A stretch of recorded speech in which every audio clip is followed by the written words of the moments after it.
और हमारी पीढ़ी ने काकोरी कांड और इस तरह की स्वतंत्रता संग्राम से जुड़ी बातों को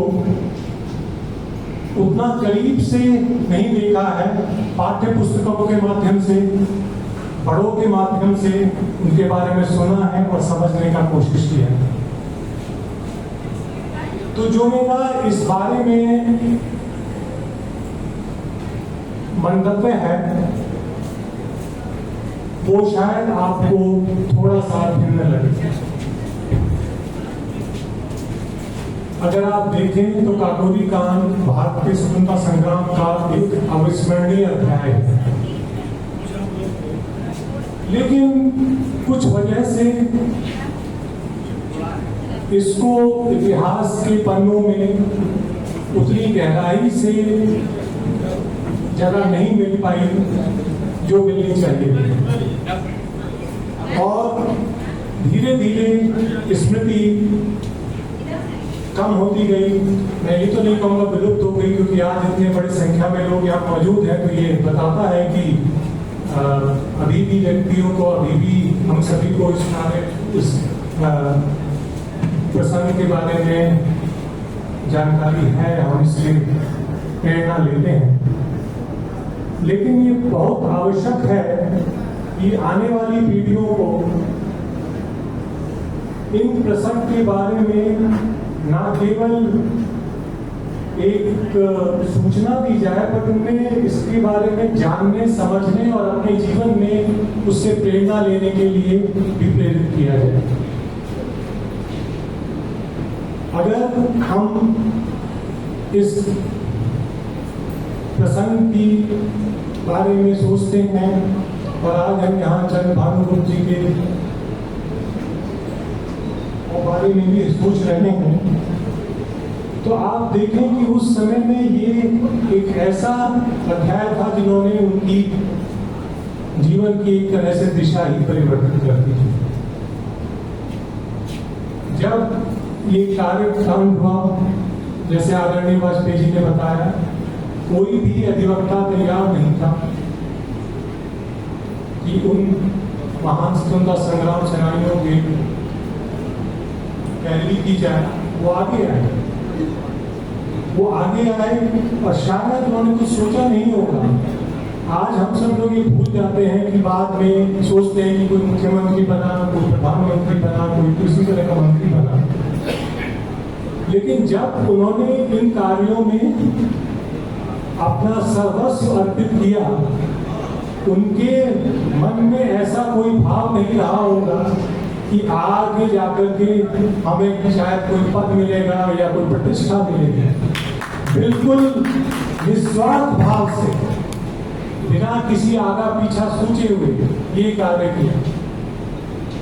ये एक बड़ा ही कठिन चीज है, और आजकल के कंज्यूमरिज्म और कैपिटलिज्म के जमाने में इसके बारे में सोच सकना भी बहुत लोगों के लिए बड़ा मुश्किल कार्य है, जहाँ पे हर चीज आदान प्रदान या गिव एंड टेक के संदर्भ में देखी जाती है। जो इस काकोरी कांड का बृहद भारतीय स्वतंत्रता संग्राम के इतिहास पर प्रभाव है, वो आदरणीय दीक्षित जी और सभी सम्मानित वक्तागण आपको बताएंगे। लेकिन मैं अपने बदलकर जिसे काकोरी ट्रेन एक्शन कर दिया गया, क्योंकि काकोरी कांड से वो भावना नहीं प्रकट हो रही थी और उस कांड में एक निगेटिव भाव आता था, तो उसका नाम बदलकर काकोरी ट्रेन एक्शन कर दिया गया है। मैं आप लोगों का ध्यान इस तरफ आकृष्ट करूँगा। काकोरी ट्रेन एक्शन के बारे में आप लोगों ने बहुत कुछ सुन रखा होगा, और हमारे इतिहास में इसकी बहुत चर्चाएं भी होती रही हैं, विशेषकर लखनऊ के इतिहास में।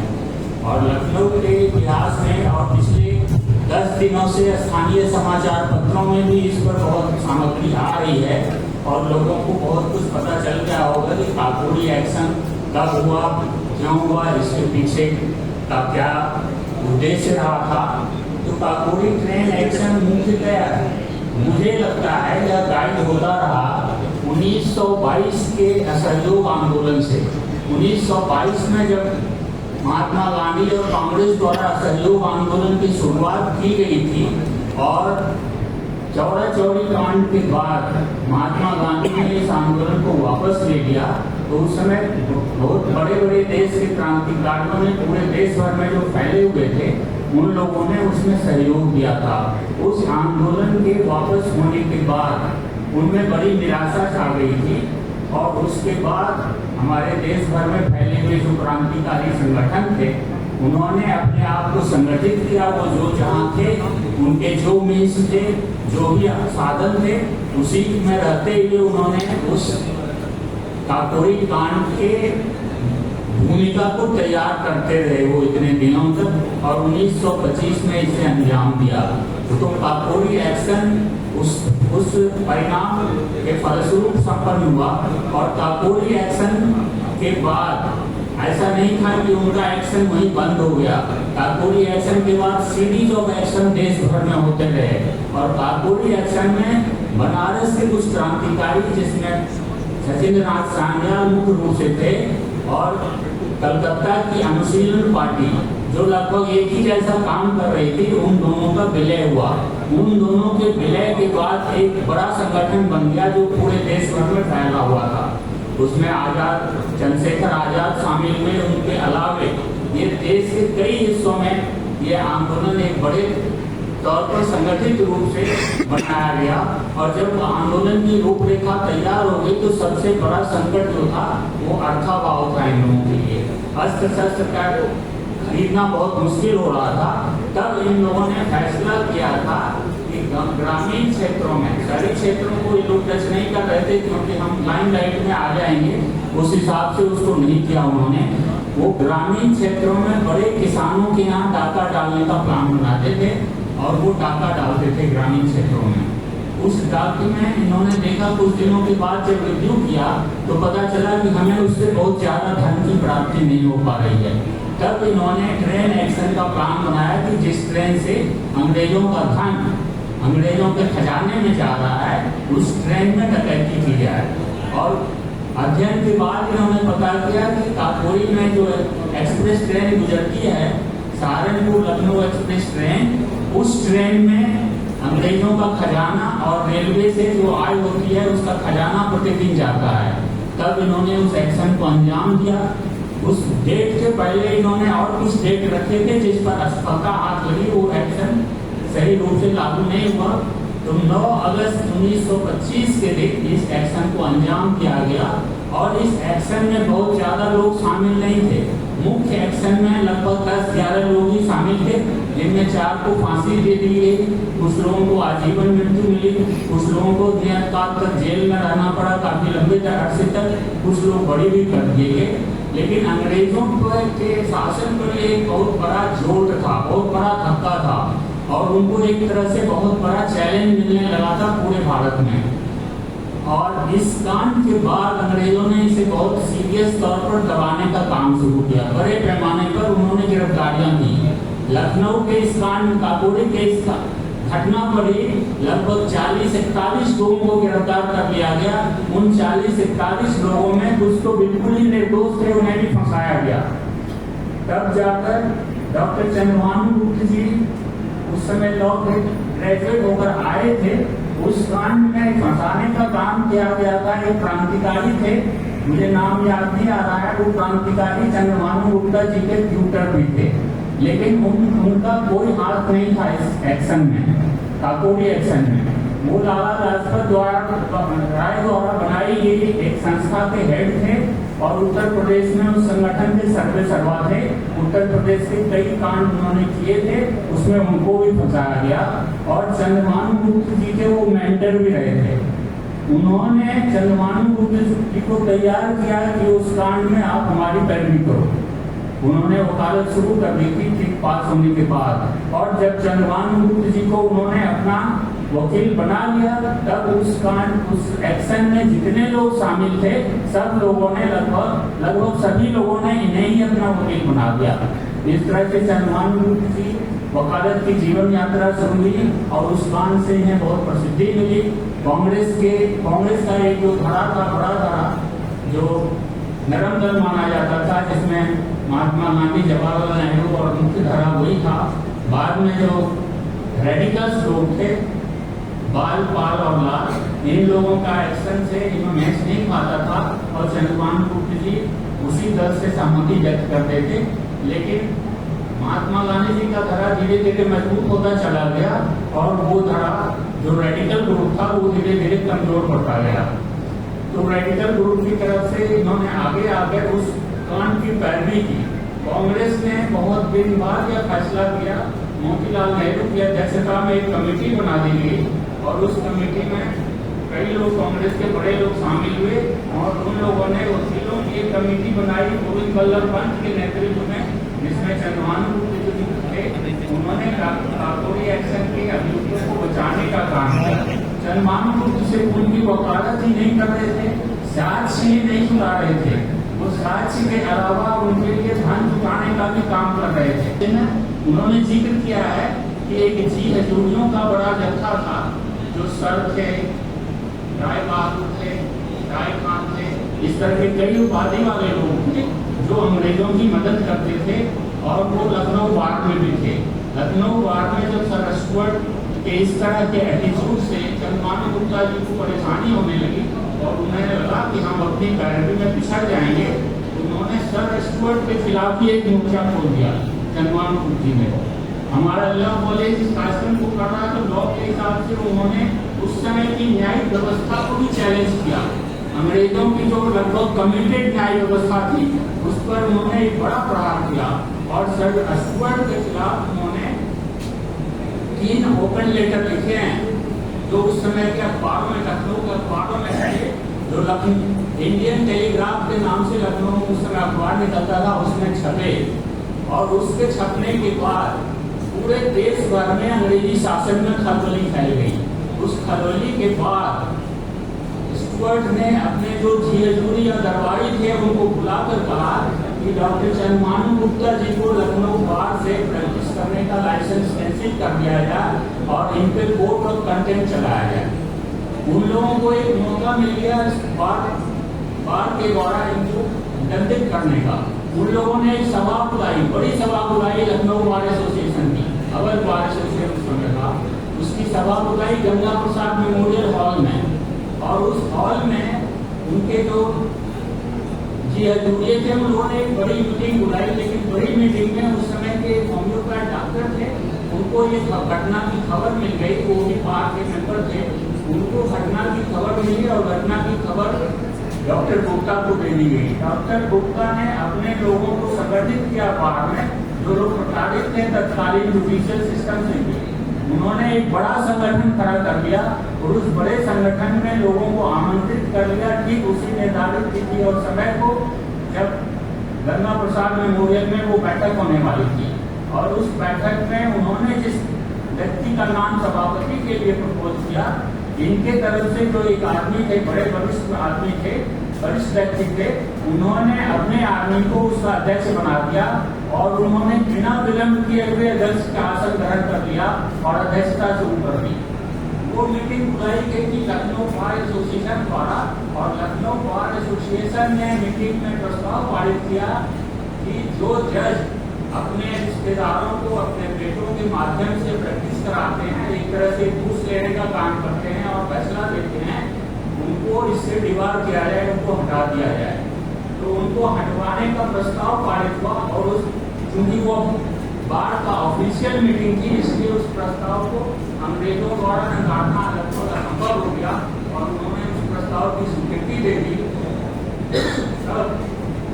उस समय का प्रस्ताव है लखनऊ बार में संबंधियों और रिश्तेदारों को उस जज में जो जज को बेंच हेड करते हैं या अगर उनके यहाँ सुनवाई है तो उससे उनको वंचित रखा जाए, उसमें वो प्रैक्टिस नहीं कर सकते हैं। वो आपने हमें मौका दिया, इस अवसर पर मैं आप सबका बहुत बहुत आभारी हूँ। इस बात पर मैंने प्रकाश डाला है और ये सभी तथ्यों पर आधारित हैं, ये सभी लिपिबद्ध हैं, इतिहास के किसी न किसी पुस्तक में ये मिल जाएंगे। ये एक बड़ी घटना हुई थी गंगा प्रसाद मेमोरियल में लखनऊ बार एसोसिएशन ने जो प्रस्ताव किया था कि लखनऊ बार में जो जज हैं या जिनकी अध्यक्षता में सुनवाई होती है उसमें उनके रिश्तेदारों द्वारा कोई अपीयरेंस नहीं होगा। धन्यवाद। मैं इन्हीं शब्दों के साथ आप लोगों को बहुत बहुत शुभकामनाएं देता हूँ, धन्यवाद करता हूँ। वरना कोई वजह नहीं थी कि 30 जून की तारीख बीत गई है और हमने जानने की कोशिश नहीं की कि चिन्हाट में पहली बार अंग्रेज साम्राज्यवाद कर उस सेनापति को हराया गया था जिस सेनापति ने लैटिन अमेरिका के 5-7 देशों को अंग्रेजों के लिए जीता था। उसे मुख्य खानी पड़ी थी चिन्हाट में। हम चिन्हाट की विजय सेलिब्रेट भी कर पाते हैं और बात करते हैं बड़े देशभक्ति। मुझे लगता है कि कायदे से हर साल 30 जून को हमें चिन्हाट की विजय को याद करना चाहिए कि जहाँ हिंदुस्तान के सिपाहियों ने किसानों को मिलकर हराया था उसी संदर्भ में मैं बात करना चाहता हूँ। हम काकोरी केस की बात करते हैं तो कुछ चीजें ऐसी होती हैं कई बार जो हम लोगों की जानकारी में ठीक नहीं आता। मैं इससे कह रहा हूँ आज तक हमारे तमाम विद्यार्थी ये समझते हैं कि मंगल पांडे ने मेरठ से 1857 की क्रांति की शुरुआत की। विद्यार्थी हमारे जबकि मेरठ नाम के शहर से मंगल पांडे का कोई सरोकार नहीं था। मंगल पांडे ने बंगाल में रहते हुए उन्होंने बगावत की थी, वहां पर उनको फांसी दे दी गई थी और उनकी कहानियां जब मेरे तक पहुंची तो वहां के सैनिकों ने विद्रोह किया। इसलिए बताइए लोगों को कि मंगल पांडे का कोई वार्ता मेरठ से नहीं था, ये बताया जाना चाहिए। उसी तरह से ये भी कहा जाना चाहिए कि 2 अलग अलग संगठन थे। एक संगठन था जो पहले था जिसका नाम था हिंदुस्तान रिपब्लिकन एसोसिएशन, जिसे हिंदुस्तान रिपब्लिकन आर्मी भी कहते थे, जिसके संस्थापकों में थे सचिंद्रनाथ सान्याल, योगेश चटर्जी और प्रसाद उसके संस्थापकों में थे। और जब ये संगठन जब काकोरी कांड के तमाम लोग पकड़ लिए गए, फांसियां हो गई, काला पानी हो गया, गिरफ्तारियां हो गई, तो जब सेकेंड दौर शुरू हुआ 28 से, उसमें उसका नाम दिया गया हिंदुस्तान सोशलिस्ट रिपब्लिकन पार्टी। और जिसमें एक व्यक्ति कॉमन है, एक ही व्यक्ति, केवल एक व्यक्ति ऐसा है जो भगत सिंह के साथ दूसरे संगठन में भी है और काकोरी में भी शामिल है, जिसका नाम था चंद्रशेखर आजाद। चंद्रशेखर आजाद गिरफ्तार हो पाए थे, तो चंद्रशेखर आजाद काकोरी कांड के सूत्रधारों में एक थे कहा जा रहा है। और उन्होंने भी बाद में 28 में जब सबको फांसी हो गई, नए सिरे से संगठन बनाया। तब उन्होंने दिल्ली में फिरोज शाह कोटला गांव में बैठकर नया संगठन बनाया, इसमें भगत सिंह विद्यालय शामिल थे दिखाया जा रहा है। तो यह तथ्यात्मक जानकारियां हैं जो हमें पता होनी चाहिए और इस पर हमें लोगों को बताने की कोशिश भी करनी चाहिए। काकोरी कांड के बारे में एक बात सारी बातें फौरन मानने नहीं थी, एक बात याद करनी थी कि जो हताशा का माहौल देश में था 1922 में असहयोग आंदोलन के वापस हो जाने के बाद तमाम नौजवानों में हताशा का माहौल था। तो 2 चीजें हो गई। कुछ लोगों को उम्र दराज थे, उन्होंने कहा नहीं साहब ऐसे रहना मुमकिन नहीं है, हम अंग्रेजों के साथ बात करेंगे विधानसभा में बैठकर। एक पार्टी बन गई स्वराज पार्टी, जिसमें मदन मोहन मालवीय जी भी थे, मोतीलाल जी भी थे। इन तमाम लोगों ने कहा जब काउंसिल में प्रवेश करेंगे और संवैधानिक तरीकों से अंग्रेजों का विरोध करेंगे, वहां की विधानसभा में रहते जानने की बात कुछ लोगों ने कहा। और जिसमें बड़ा श्रेय आता है किशोर साहब को कि गया की 1922 की गया की कांग्रेस पार्टी के अधिवेशन में उन्होंने काफी जोरदार तकरीर की और कहा इस बात को कि कांग्रेस पार्टी को आंदोलन वापस लेना नहीं चाहिए था 24/14 की घटना के बाद। तो ये तमाम लोग जिन्होंने काउंसिल में जाना पसंद नहीं किया, जिन्होंने घर बैठना पसंद नहीं किया, उन नौजवानों ने किया कि हम अब अहिंसा के तरीके से नहीं, जो रास्ता समझ में आएगा हम अंग्रेजों को हराने की उसका इस्तेमाल करेंगे। और उसमें अशफाकुल्ला खान और कहना चाहिए इस्माइल साहब और शाहजहां के तमाम लोग। ये ध्यान देने की बात है। आप लिस्ट देखेंगे कि 40 लोगों की, तो 40 लोगों में 7 नाम ऐसे हो जाते हैं तो शाहजहां के लोग प्रेम किशोर खन्ना जी विधायक विजयवाद में शाहजहांपुर के थे, अशफाकुल्ला शाहजहांपुर के, इस्माइल साहब शाहजहांपुर के। इससे देखने की बात है कि बड़ा इंटरेस्टिंग स्टडी होगी ये देखने की कि कौन से जनपद थे किन पदों के नौजवान उस समय ब्रिटिश साम्राज्यवाद को चुनौती देने का काम कर रहे थे। ये भी ध्यान देने की बात है, इस पर भी गौर किया जाना चाहिए। तो खैर तो जो काकोरी कांड की जब शुरुआत हुई तो उसमें आज मैं सलाह देता हूँ तमाम अपने साथियों को कि 2-3 किताबें जरूर पढ़ी जानी चाहिए। सुधीर विद्यार्थी ने बड़ा अच्छा काम किया है। सुधीर विद्यार्थी ने तो बरेली कॉलेज में पढ़ाते रहे हैं, उन्होंने पूरा इतिहास लिखा है काकोरी कांड के शहीदों का भी, उनके क्रांतिकारियों का भी, और जो बाद में दूसरे कहना चाहिए भगत सिंह इत्यादि सबके बारे में बड़ा काम किया है। और कुछ छोटी छोटी किताबें हैं हमारे कस्बे के हमारे बुजुर्ग हुआ करते थे। बशीर त्रिपाठी जी पांचजन्य के संपादक रहे, राष्ट्रभक्त के संपादक रहे, सामान्य जिंदगी जीते थे।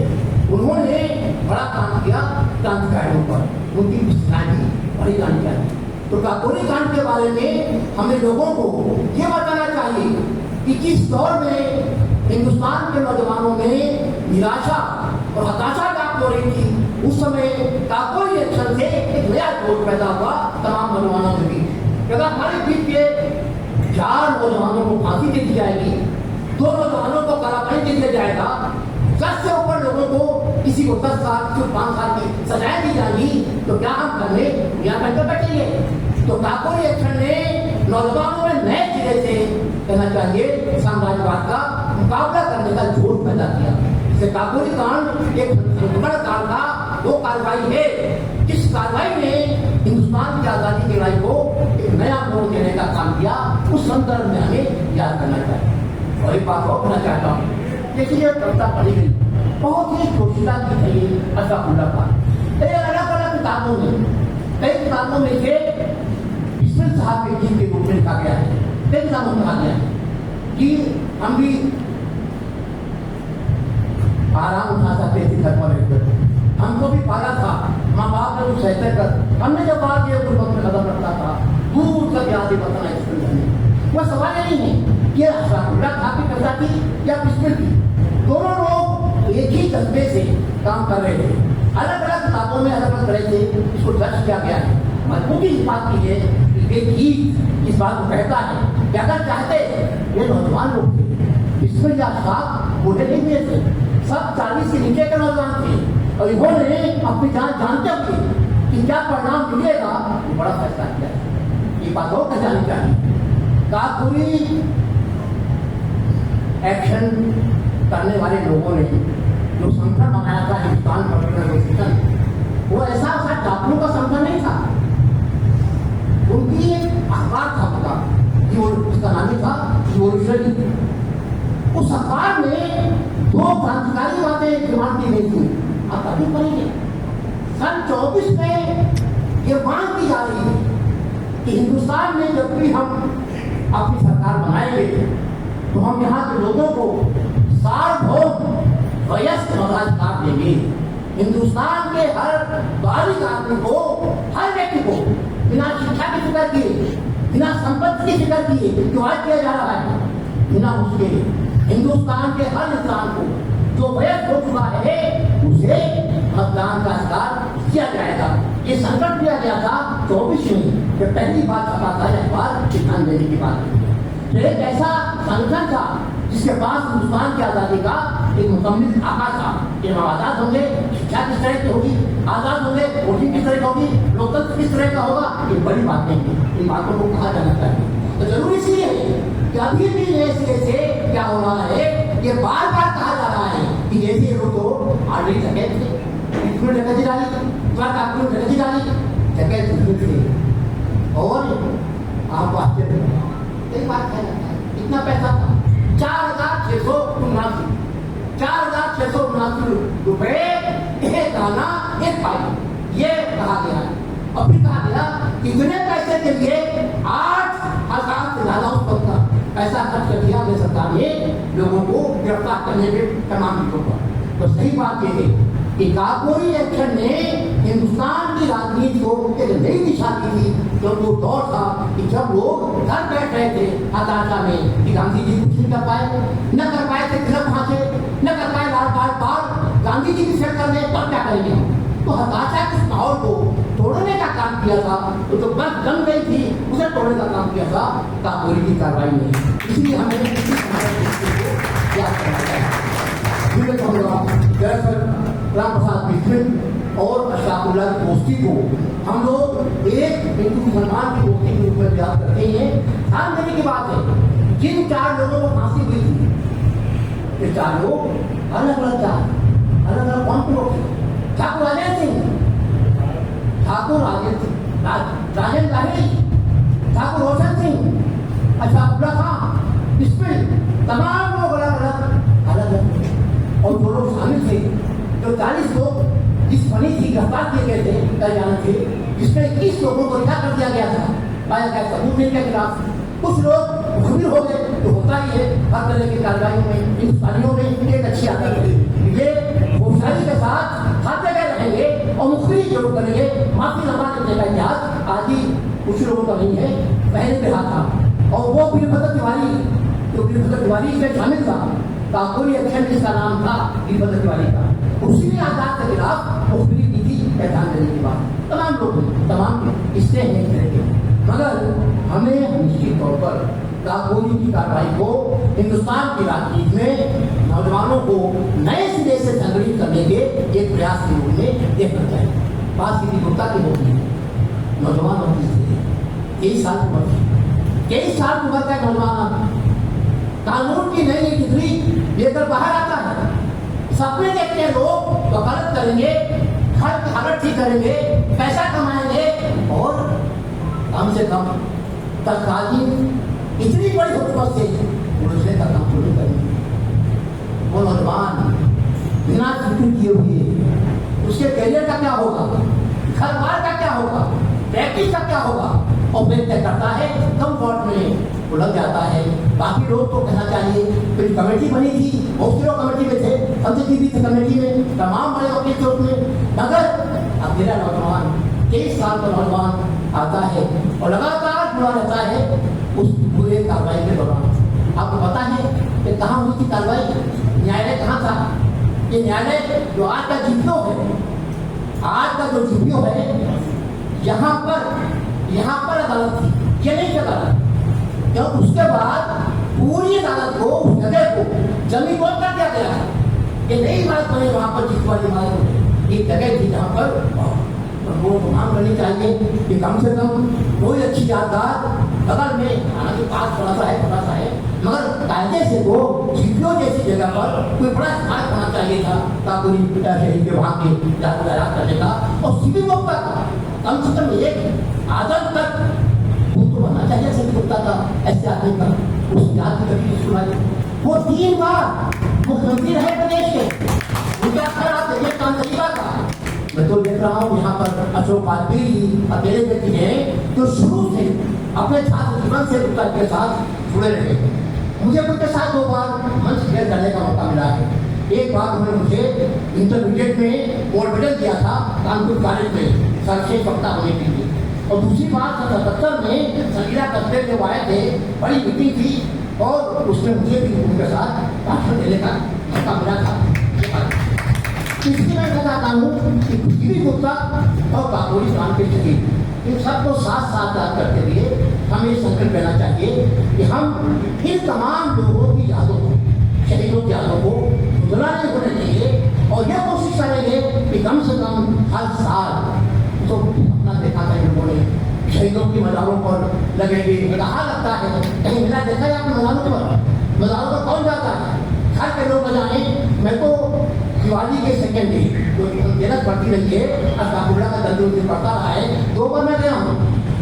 और अच्छी बात है कि सुरेश खन्ना जी भाई के हो रहे हैं, उनको देखा मैंने वहाँ पर, बाकी कोई नहीं जाता है, किसी की मदद में कोई नहीं जाता है, ये ध्यान देने की बात है। तो हम ये तो संकल्प करें कि हम सोच ज़्यादा उतना नहीं होने देंगे। एक बात और कहना है, मुझे सबको बात का है कि कम से कम एक काकोरी कांड दे एक क्रांतिकारी के साथ बतियाने का, संवाद करने का, जानकारी हासिल करने का, ज्ञान हासिल करने का मुझे मौका मिला। और उनका नाम था रामकृष्ण खत्री। रामकृष्ण खत्री जी 10 साल पिछला काट कर आए थे। उनके बेटे उदय खत्री यहाँ पर लगातार हर साल हर क्रांतिकारी की याद में, हर शहीद की याद में कार्यक्रम किया करते थे। हमेशा ध्यान देने की बात है। हम उन्हें मिस कर रहे हैं। आज हमारे बीच नहीं है, तब से सिलसिला बंद हो गया लोगों को याद करने का। इसलिए मैं समझता हूँ कि रामकृष्ण खत्री शहर में थे, काफी दिन यहाँ पर रहना चाहिए रहे। प्रेम प्रसन्न खन्ना जी तो विधायक भी रहे शाहजहांपुर से। तो हम इन तमाम लोगों को तो काफी दिन तक जिन्होंने जीवन बड़ा जीवन पाया, काफी दिन तक रहे और जिनके साथ बात करने का मौका मिलता है, उनके बारे में भी चर्चा की जानी है। और आखिरी बात मैं कहना चाहता हूँ, दरअसल अब जो फर्क है हिंदुस्तान रिपब्लिकन आर्मी एसोसिएशन और हिंदुस्तान सोशलिस्ट रिपब्लिकन एसोसिएशन का, वो फर्क केवल समझ लीजिए कि पहला दौर खत्म हो गया इन लोगों को फांसी मिलने के बाद, सजाए मिलने के बाद। दूसरा दौर 28 में शुरू किया चंद्रशेखर आजाद ने, उसका इनिशिएटिव किया और उन्होंने दिल्ली के फिरोज शाह कोटला ग्राउंड में, जहाँ के पास के टाइम का मीडिया वर्ग में अखबार निकलते हैं, उसके बाद जो ग्राउंड के जहाँ क्रिकेट मैच होता रहता है, वहाँ बैठक की थी और तब तय किया था और उसमें उसका विस्तार कर दिया गया कि हमारा लक्ष्य केवल सार्वभौम मताधिकार तक नहीं है, हम समाजवादी समाज बनाएंगे, ये संकल्प लिया गया था। तो जिसमें हमारे जिले के जयदेव कपूर भी शामिल थे। सेकंड वाले में उसमें भी जयदेव कपूर हरदोई के आना चाहिए सामाजिक कार्यकर्ता थे, उसमें शामिल थे। शिवर्मा भी हरदोई के ही वहाँ थे। ये तमाम लोग शामिल थे भगत सिंह के साथ। तो ये सेकंड फेज था क्रांतिकारी आंदोलन का। तो इसलिए क्रांतिकारी आंदोलन का एक बड़ा कहना चाहिए योगदान रहा है हिंदुस्तान की आज़ादी में, इसे हमें नहीं भूलना चाहिए। हाँ, ये नोट कर लीजिए, कभी संशोधन पड़िएगा क्या पहले इनका योगदान है। बड़ा आंदोलन तो गांधी का ही था। हिंदुस्तान के हर घर से एक व्यक्ति को निकाल देना करके पाए, सड़क पर ले आना, बड़े बड़े वकीलों को, डॉक्टरों को, धन्नासेठों को, गरीब आदमी को सड़क पर ले आना, ये गांधी का काम था। गांधी के कहने से हिंदुस्तान के हर गांव, हर कस्बे का आदमी सड़क पर आ गया था अंग्रेजों के खिलाफ। ये बड़ा काम था। इन तमाम लोगों ने, इन लोगों ने क्रांतिकारी रास्ता अपनाया, उन सब ने गांधी को अपना नेता माना। भगत सिंह ने भी गांधी की तारीफ में बातें की और तमाम लोगों ने, किसी व्यक्ति ने भी गांधी का अपनाने की, तो गांधी ने आंदोलन करा दिया था। इसलिए हमें भारतीय इतिहास को समझने के लिए काकोरी एक्शन कार्रवाई से लेकर और 24 से लेकर 31 तक जब भगत सिंह और सुखदेव को फांसी लगाती है और उससे पहले आजाद को मार दिया जाता है यहाँ पर एलफ्रेड पार्क में, इन तमाम घटनाक्रमों को उस आंदोलन के संदर्भ में समझने की कोशिश करनी चाहिए। मुझे मौका दिया कॉलेज की प्रिंसिपल साहिबा है और कॉलेज के मैनेजर और पत्रकर्ता ने अपनी बात कहने का बहुत बहुत शुक्रिया आप सभी।